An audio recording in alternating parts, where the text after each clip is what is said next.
Former Dallas Congressman Colin Allred, thank you so much and welcome back to Eye on Politics. Now, thanks for having me, Jack. You bet. So you are running in the Democratic primary for U.S. Senate again, and I know that this time, obviously, it's for John Cornyn's seat. And I'm wondering, why are you trying again? And I noticed this was part of a theme that you had in your campaign video, that you never give up. Yeah, well, just like a lot of folks, I spent the last 6 or 7 months with my family, watching what's happening, watching some of the promises that were made in the last election about being focused on lowering costs for working families, being on their side and watching those promises be broken. And I just feel like everything is kind of backwards and people are working harder for less, but they're also seeing people who are cutting corners or who are making deals, getting ahead. And I just think there's a sense that I get from folks that this is just not how it's supposed to be. And it doesn't have to be this way. I know that Washington's broken. I know that our system is rigged. I know what we need to do to unrig it. And you're right, Jack. I have always been a fighter. I only got here by overcoming incredible odds, being raised by a single mom, going to Baylor, being undrafted in the NFL. Every single time I've tried to do something, it's been difficult. I expect this will be the same. So you said a lot, so let's break it down a little bit. First, I wanted just to ask you, retired astronaut and Air Force pilot Terry Virts is also in the race. As you know, former Congressman Beto O'Rourke, Congressman Joaquin Castro, and State Representative James Tallarico may get into the race. And so I'm wondering, why should Democratic voters select you over the others? And how are you going to excite grassroots Democrats? Well, listen, these are all friends of mine and folks who I think have a lot of talent. I think it's a reflection of how much talent we have in our state. And we've been in constant communication. I'm running for one reason, and that's to make sure the Texans know that I'm going to be on their side. I'm going to fight for them to lower their costs, to stop corrupt politicians, quite honestly, like Ken Paxton and John Cornyn from rigging the economy. Against working Texans, I'm going to get out there and spend as much time as I possibly can talking to ordinary Texans, talking to hardworking folks, going to work sites, having longer conversations where we can talk about what we should do to try and make it so that folks can get ahead. And I'm going to spend as much time as I possibly can talking, listening, having events. I'm excited about it. I'm not in Congress anymore. We have the ability to do some more things than we could in the previous election, and it's going to be really fun. When I spoke with Verts, he said, you can't win. And I know he's probably supposed to say that, but he says a fresh face can win. And I wanted to give you the opportunity to respond. Well, everybody's entitled to their opinion. And listen, I'm not taking anything for granted. I don't expect anyone to support me based on the last election or anything like that. I want to earn folks' votes in this election about what I'll do going forward. Jack, I think you know me well enough to know that I am humble enough to understand that there's some things that we absolutely have to do differently from the last election, but also that I think most Texans are sitting there hoping that somebody's going to talk about what's going on in their lives and will have plans to try and help them get ahead. And that's what I think they're going to make their decision based on. I think in many cases in the last election, they were told a pack of lies, basically, that some of the folks who were running were going to be focused on those things. And instead, we see in this bill working its way through Congress right now that they're going to raise taxes on folks who are working hard, raise energy costs on folks who are working paycheck to paycheck, just so they can cut taxes for the rich. That's not what they said they were going to do. Well, let me ask you about that. Obviously, from the sounds of it, if you were in Congress, you would be voting against what President Trump and Republicans call the One Big Beautiful Bill.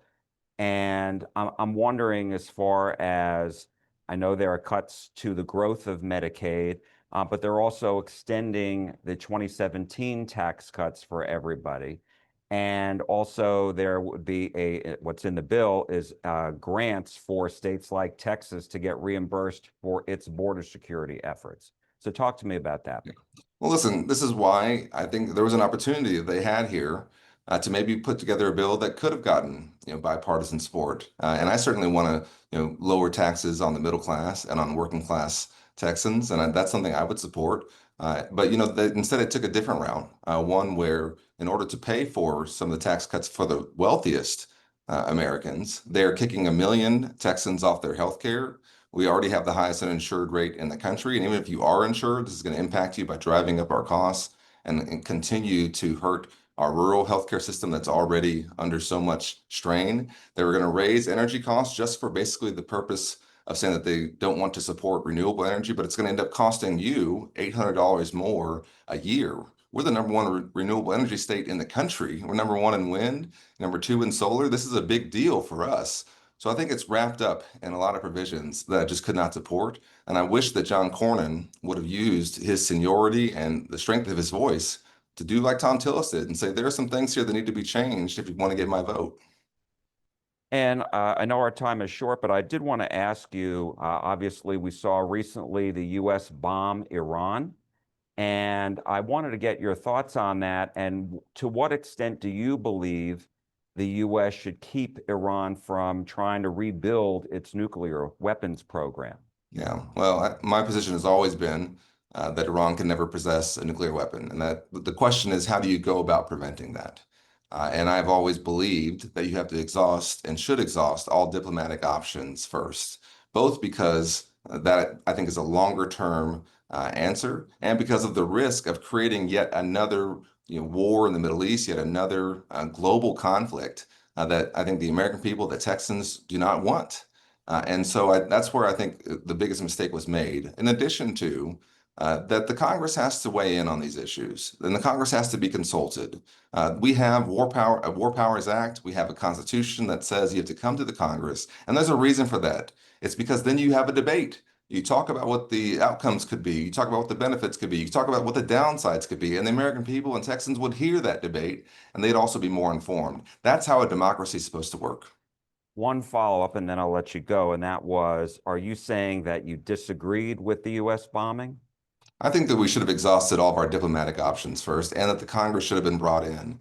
And if the will of the Congress then was to authorize such a strike, then that is something that I think the American people would have had a chance to weigh in on.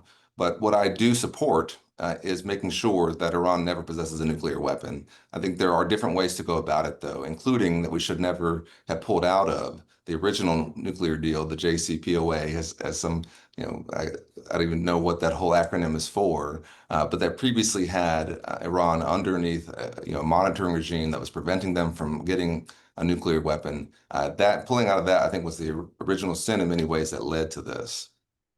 And one last opportunity, is there anything else you wanted to say? No, just listen, I'm really looking forward to not just telling folks that how much, I want to focus on, affordability and how we can help with working people, but also getting out there and showing it. And I'm really excited about this opportunity. I can't wait to get out there and talk to folks. I hope that when we're in town, that folks will say hi, come by, and this is something I'm really excited about. Former Congressman Colin Allred, thank you so much. We appreciate it. Thanks, Jack.